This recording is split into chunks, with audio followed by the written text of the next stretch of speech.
অনেক দিন আগের কথা। এক বুড়িমা কোনো এক গ্রামে বাস করতেন। বুড়িমায়ের ছিল কিছু মুরগি।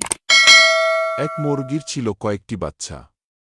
একদিন মুরগি তার বাচ্চাদের নিয়ে বাড়ির আঙ্গিনায় আদার খেতে বের হয়েছিল।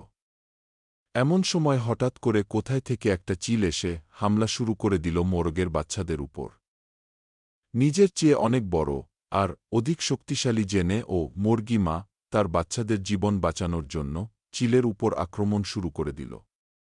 কিছুক্ষণ লড়াই করার পর চিল পরাজিত হয়ে চলে গেল।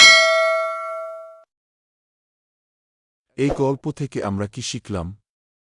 মায়ের আশ্রয়ই সেরা আশ্রয়। যতক্ষণ মা জীবিত থাকবে সন্তানদেরকে জীবনের বিনিময় হলে ও রক্ষা করেন।